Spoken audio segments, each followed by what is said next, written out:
Lorry ഉടമ Manaf telephone ലൈനിലുണ്ട്. Shri Manaf, ഇപ്പോൾ നടക്കുന്ന തെരച്ചിൽ അത് വലിയ സംഘം ഒന്നുമില്ല, സംഘാംഗങ്ങളുടെ എണ്ണം ഒക്കെ കുറവാണ് ഈശ്വർ മൽപ്പയുടെ. എങ്കിൽ പോലും അദ്ദേഹം അവിടെ എത്തുന്നു, സ്വന്തം നിലയ്ക്ക് എന്ന തരത്തിൽ അദ്ദേഹം അവിടെ പരിശോധന നടത്തിക്കൊണ്ടിരിക്കുകയാണ്. താങ്കൾ എങ്ങനെയാണ് ഇതിനെയൊക്കെ കാണുന്നത് ഈ ഘട്ടത്തിൽ? വേറൊരു കാര്യം എന്താ പറഞ്ഞു കഴിഞ്ഞാല്, അർജുൻ ഇറങ്ങി പോണത് കണ്ട ആരുമില്ല. വേറെ ആരെങ്കിലും പറയുന്നുണ്ടെങ്കിൽ അത് തെറ്റാണെന്ന് എന്റെ അഭിപ്രായം. ഹലോ, ഒന്ന് ഫസ്റ്റ് കാര്യം.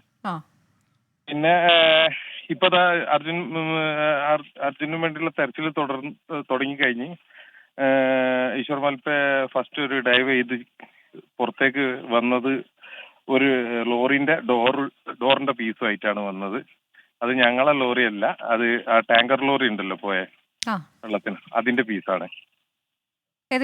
ഇന്നാണോ, ഇന്നത്തെ കാര്യമാണോ താങ്കൾ പറയുന്നത്?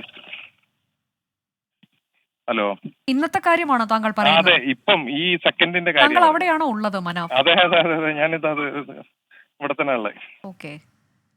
അപ്പൊ ഈ നിലവിലിപ്പോ അവിടെ നമ്മൾ ഇതിനു മുൻപൊക്കെ കണ്ട ഗംഗാവലിപ്പുഴയല്ല ഇപ്പൊ കാണുന്നത്, വളരെ ശാന്തമായിട്ട് ഒഴുകുന്നു അല്ലേ? അപ്പൊ അത് ആ തരത്തിലേക്ക് ഇന്നത്തെ തെരച്ചിലിൽ കുറച്ച് പ്രതീക്ഷ വെക്കാം. അതെ, ഇപ്പൊ ഇതുവരെ ഇന്നലെ മറ്റുള്ള ഉദ്യോഗസ്ഥന്മാരും മറ്റുള്ളവരും പറഞ്ഞത് ഭയങ്കര ഒഴുക്കുണ്ട് എന്നുള്ളതാണല്ലോ. ഇപ്പം ഇവിടുത്തെ കർണാടക MLA യും കേരളത്തിന്റെ MLA യും ശക്തിയായിട്ട് വാദിച്ചത് കാരണമാണ് എന്തായത് ഒഴുക്കൊന്നും ഒരു പ്രശ്നമില്ല. ആ ഒഴുക്കില്ല എന്നുള്ളത് എല്ലാവർക്കും കണ്ടാലറിയാം, ആര് വന്നു കഴിഞ്ഞാലും. അപ്പം ഒരു ധീരമായ ഒരു തീരുമാനമാണ് അവരെടുത്തത്.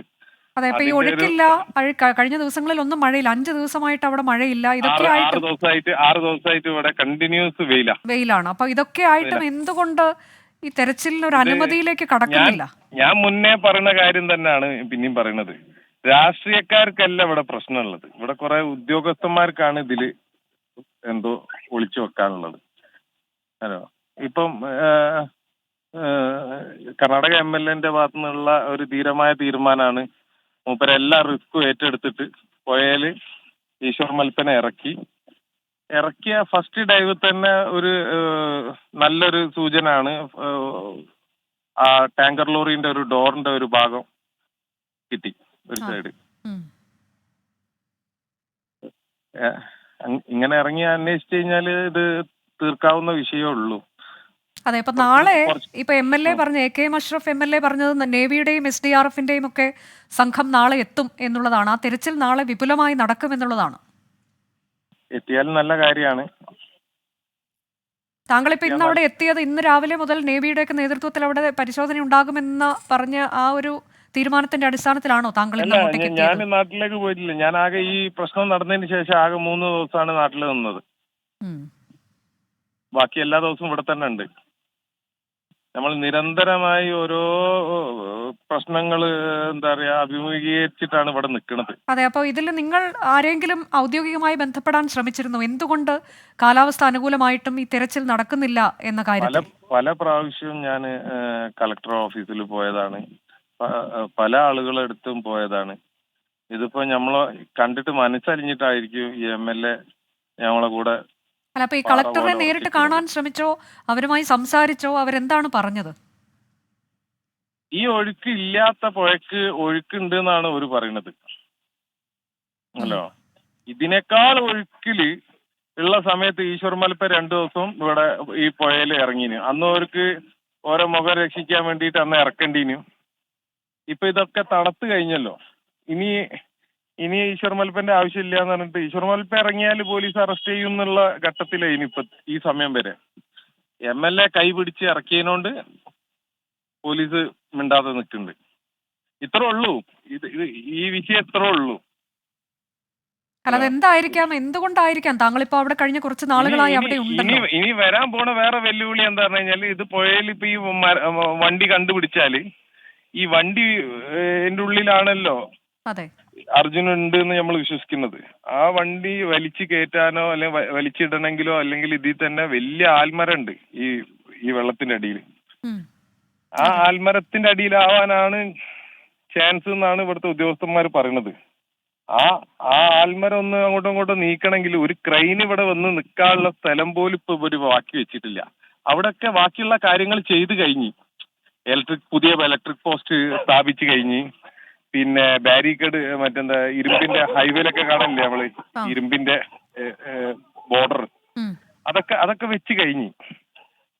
അഥവാ ഇത് തെരച്ചിൽ തുടരാൻ താല്പര്യമുള്ള ആളുകളായിരുന്നെങ്കിൽ, ഇവിടുത്തെ ഉദ്യോഗസ്ഥന്മാരാണെന്നുണ്ടെങ്കിൽ ഇതൊന്നും ഒരിക്കലും ചെയ്യാൻ സമ്മതിക്കൂല. അവർ പറയും ഇല്ല, നമ്മൾ താൽക്കാലിക തെരച്ചിൽ നിർത്തി വെച്ചാണ്, ഇനി തെരച്ചിൽ തുടരുമ്പോ ഇതൊക്കെ ശല്യാവും എന്നുള്ളത് ഇതൊക്കെ കണ്ടോളേണ്ടി. അതായത് താങ്കൾ പറയുന്ന ഈ നാശം വിതച്ച മേഖല, ഈ പറയുന്ന മണ്ണിടിച്ചിൽ നാശമുണ്ടായ മേഖലയൊക്കെ അവർ പുനർനിർമ്മിച്ചു തുടങ്ങിയിട്ടുണ്ട് എന്നതാണ് താങ്കൾ പറയുന്നത്. കഴിഞ്ഞ് പുനർനിർമ്മിച്ച് കഴിഞ്ഞ് എല്ലാ പരിപാടിയും കഴിഞ്ഞ്. ഇനി ഇവിടെ എന്തെങ്കിലും ഒരു ക്രെയിൻ കൊണ്ടോ മറ്റുള്ളതോ കരയിൽ നിന്നും കൊണ്ട് എന്തെങ്കിലും ചെയ്യണം എന്നുണ്ടെങ്കിൽ അത് അസാധ്യമായി കിടക്കുകയാണ്. അതായത് ഇപ്പോ അത് ഇനിയും ഒരു തിരച്ചിൽ പുനരാരംഭിക്കുമെന്നൊക്കെ പറഞ്ഞാണ് അന്ന് അവസാനിപ്പിച്ചത് 2 ആഴ്ച മുൻപ്. പക്ഷെ അതിലേക്ക് അവർ നമുക്ക് വാക്ക് തന്നതിനു ഇപ്പൊ മഴ നിന്ന് കഴിഞ്ഞാല് ഇപ്പം തെരയുന്നതിന്റെ ഡബിൾ ഇതില് നമ്മൾ തെരയുന്ന് പറഞ്ഞിട്ടാണ് നിർത്തിവെച്ചത്. പക്ഷേ അതിലേക്കല്ല അവർ പോയത്, ഈ പ്രദേശം നന്നാക്കിയെടുക്കുക എന്നുള്ളതിലേക്കാണ്. നമ്മൾ എന്താ കഴിഞ്ഞാല് ഏതോ ഒരു നല്ല മനസ്സുള്ള ഒരു വക്കീല്, സുപ്രീം കോടതിയിൽ വക്കീല്, അയാള് കർണാടക ഹൈക്കോടതിയിൽ പോയിട്ട് ഇങ്ങനൊരു ഇതുണ്ടാക്കിയത് നമുക്ക് ഭയങ്കര ഗുണം ചെയ്തു. അല്ലെങ്കിൽ ഇത് തുടരാനുള്ള ഉദ്ദേശമൊന്നും ഇല്ലേനു. അല്ല, അതിനിടെ കർണാടക ഹൈക്കോടതി പറഞ്ഞല്ലോ ഒരു കാരണവശാലും നിർത്തിവെക്കരുത് എന്ന്. അപ്പൊ ഇതൊക്കെ കഴിഞ്ഞിട്ടും എന്തുകൊണ്ട് അനുകൂല കാലാവസ്ഥ എത്തുമ്പോഴും എന്തുകൊണ്ട് ഇങ്ങനെ എന്നുള്ളത് ചോദ്യമാണല്ലോ. വക്കീലന്മാരാണത് ചെയ്ത് തന്നത് ഈ കാര്യം. പിന്നെ ബാക്കി നമ്മളെ നാട്ടിലെ രാഷ്ട്രീയ നേതാക്കന്മാരെ സമ്മർദ്ദമൊക്കെ ആയപ്പം ഇത് ക്ലോസ് ചെയ്ത ചാപ്റ്റർ രണ്ടാമത് റീ ഓപ്പൺ ചെയ്ത് കിട്ടി.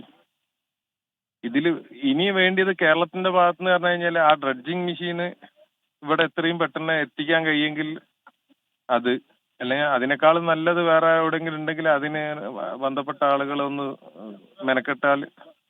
അല്ല, ഇനിയിപ്പോ ഈ നിലവിലെ താങ്കൾ പറഞ്ഞതുപോലെയാണെങ്കിൽ ഡ്രഡ്ജിങ് മെഷീൻ ഒക്കെ അങ്ങോട്ടേക്ക് കൊണ്ടുവന്ന് അതവിടെ ഇടാനൊക്കെയുള്ള സൗകര്യം ഉണ്ടോ? മുതലേ പറയുന്ന കാര്യമാണ്. ഇതിൽ എന്താ പറഞ്ഞു കഴിഞ്ഞാൽ നമ്മളിപ്പോ ഈ ഡ്രഡ്ജിങ് മെഷീൻ നേവിക്കാർ വരെ പറഞ്ഞ കാര്യമാണ്. ഡ്രഡ്ജിങ് മെഷീൻ ആവശ്യമാണ്. കാരണം ആ പോയിന്റ് നടുക്ക് നിൽക്കണ മൺകൂന എന്തെങ്കിലും മാറ്റി നോക്കണം എന്നുണ്ടെങ്കിൽ ഡ്രഡ്ജിങ് മെഷീൻ വേണം. ഇന്നിപ്പോ എന്തായി, കർണാടക MLA കേരളത്തിനെ കുറ്റം പറയാൻ തുടങ്ങി. കാരണം ഡ്രഡ്ജിങ് മെഷീന് നമ്മൾ ചോദിച്ചിട്ട് തന്നില്ല, നിങ്ങൾ വെറും വർത്താനം മാത്രം പറഞ്ഞിട്ട് കാര്യമില്ല, നിങ്ങളെ ഭാഗത്തുനിന്ന് ചെയ്യേണ്ട കാര്യങ്ങൾ ചെയ്തില്ല. ഇങ്ങനെയുള്ള കുറ്റങ്ങളൊക്കെ ഇപ്പൊ കേൾക്കേണ്ടി വന്നത് ഓർക്കൊരു അവസരം കിട്ടിയതാണ്. എന്തെങ്കിലും പറയണല്ലോ. സത്യാവസ്ഥ അങ്ങനെ ആയിരിക്കണം എന്നില്ല. പക്ഷെ അപ്പോഴും ഈ കളക്ടറുടെ ഭാഗത്തു നിന്നൊക്കെ എന്തുകൊണ്ട് ഇപ്പോഴും ഇത് പ്രതിസന്ധി ഉണ്ട് എന്ന് പറയുന്നു എന്നുള്ളത് നിങ്ങളോട് സംസാരിച്ചിട്ടില്ല. ഇവർക്ക് എന്തൊക്കെയോ ഒളിച്ചു വെക്കാണ്ട്. അത് ഏതെങ്കിലും ദിവസം ദൈവം വലിയവനാണ്, എങ്ങനെങ്കിലും അത് പുറത്തെത്തും. ഏതായാലും നാളെ ഇപ്പൊ കുറച്ചുകൂടി വിപുലമായ തെരച്ചിൽ നടക്കുമ്പോൾ നമുക്ക് കുറച്ചുകൂടി, ഇപ്പൊ ഇന്ന് താങ്കൾ പറഞ്ഞതുപോലെ ഒരു ഡോറിന്റെ ഭാഗം കിട്ടി. അപ്പോൾ നാളെ ആവുമ്പോഴേക്ക് കുറച്ചുകൂടി വിപുലമായ രീതിയിൽ തെരച്ചിൽ നേവിയും NDRF ഒക്കെ എത്തിക്കൊണ്ടുള്ളതാകുമ്പോൾ നമുക്ക് കുറച്ചുകൂടി ആ പ്രതീക്ഷയിൽ നിൽക്കാം അല്ലേ? ഒരാള് മാത്രം ഇത്രയും വലിയൊരു പുഴ ഒരാളെ കൊണ്ട് കവർ ചെയ്യാ അസാധ്യമായ കാര്യമാണ്. ഹലോ, അയാളെ കൂട്ടത്തിൽ വേറെയും കുറച്ച് ആളുകൾ ഉണ്ടെങ്കിൽ ടീമായിട്ട് തരംതിരിച്ചു കഴിഞ്ഞാൽ ഇതിപ്പോ നേവിന്റെ ആവശ്യം പോലും ഇല്ല, ഇവരെന്നെ ചെയ്യും. നേവി ചെയ്യൂല എന്നല്ല, നേവിക്ക് നേവിൻ്റെതായ കുറെ പരിമിതികളും കുറെ ഓർഡേഴ്സും ഒക്കെ കിട്ടാണ്ട്. ഇന്ന് നാളെ അവർ എത്തുമെന്നുള്ളത് നിങ്ങൾ അറിഞ്ഞിട്ടുണ്ടോ? ഇപ്പോ AK അഷ്റഫ് അങ്ങനെ പറഞ്ഞിട്ടുണ്ട് അല്പസമയം മുൻപ്. എങ്ങനെ? അതായത് നാളെ നേവിയുടെയും SDRFന്റെയും ഒക്കെ സംഘം എത്തിക്കൊണ്ട് വിപുലമായ തെരച്ചിൽ രാവിലെ മുതൽ തുടങ്ങുമെന്ന്. അതിന്റെ കൂടുതൽ പ്രാദേശികമായിട്ട് ഇങ്ങനത്തെ പുഴകളിൽ കുത്തൊഴുക്കുള്ള പുഴ ആയിക്കോട്ടെ, സീറോ വിസിബിലിറ്റി ആയിക്കോട്ടെ, ഇങ്ങനത്തെ പുഴകളിൽ ഇറങ്ങിയിട്ട് ഇത് എക്സ്പീരിയൻസ് ഉള്ള ധാരാളം ആളുകൾ നമ്മളെ നാട്ടിലും ഇവിടെയൊക്കെ ഉണ്ട്. ഇവരും കൂടി എന്താണ്, ഇപ്പൊ നമ്മള് വയനാട്ടിലെ ദുരന്തത്തിൽ വെറും പട്ടാളം അല്ലെങ്കിൽ NDRF ഒന്നും അല്ലല്ലോ. അതിന്റെ കൂടുതൽ സാധാരണ മനക്കരുത്തുള്ള ആളുകൾ ഇറങ്ങിക്കണല്ലോ. ആ ഇറങ്ങിയതിന്റെ ഗുണമാണല്ലോ ഇപ്പൊ എന്താ പറഞ്ഞു കഴിഞ്ഞാൽ 5 ദിവസം കൊണ്ട് കേരളത്തിൽ 7500 ആളുകളെ രക്ഷപ്പെടുത്തിയെന്നാ ഞാൻ കേട്ടെ. അത് എന്താണ് ഇന്ത്യ ചരിത്രത്തിൽ ഏറ്റവും ടോപ്പ് റെസ്ക്യൂ ആയില്ലേ അത്. അത് ശരി, എന്തായാലും ഇവിടെ നമുക്ക് നോക്കാം എങ്ങനെയാണ് ഇത് മുന്നോട്ട് പോകുന്നതെന്നുള്ളത്. നന്ദി മനാഫ് പ്രതികരിച്ചത്. മനാഫ് കഴിഞ്ഞ ദിവസങ്ങളിലെല്ലാം അവിടെ തന്നെ തുടരുകയാണ്. പലതരത്തിൽ ഔദ്യോഗികമായി ഒക്കെ ഈ കാര്യത്തിൽ ഔദ്യോഗിക ഭരണകൂടവുമായി സംസാരിക്കാനൊക്കെ ശ്രമിച്ചിട്ടുണ്ട് എന്നാണ് പറയുന്നത്. പക്ഷേ എന്തുകൊണ്ട് തെരച്ചിൽ നടക്കുന്നില്ല എന്നതിൽ വ്യക്തത അവർ വരുത്തിയിട്ടില്ല എന്ന് മനാഫും പറയുകയാണ്. അതിലും നാളെ കുറച്ചുകൂടി വിപുലമായ തെരച്ചിൽ നടക്കും. ഇന്നിപ്പോൾ അധികം മേഖല കേന്ദ്രീകരിച്ച് തെരച്ചിൽ ഉണ്ടാകില്ല. ഇപ്പോൾ നടക്കുന്നത് ചായക്കട നിന്നിരുന്ന സ്ഥലത്തോട് ചേർന്ന ഇടത്താണ് പുഴയിലുള്ള പരിശോധന ഈശ്വർ മാൽപ്പെ നടത്തുന്നത്. സംഘാംഗങ്ങളുടെ എണ്ണവും കുറവാണ്. അതുപോലെ നേവിയുടെ സുരക്ഷാ സംവിധാനം ഒന്നുമില്ല. 2 ബോട്ട് മത്സ്യത്തൊഴിലാളികളുടേത് അത് മാത്രമാണുള്ളത്. ആ തരത്തിലേക്ക് 2 മണിക്കൂർ നേരം തെരച്ചിൽ നടത്തും എന്നുള്ളതാണ് ഇന്ന് അറിയിച്ചിട്ടുള്ളത്.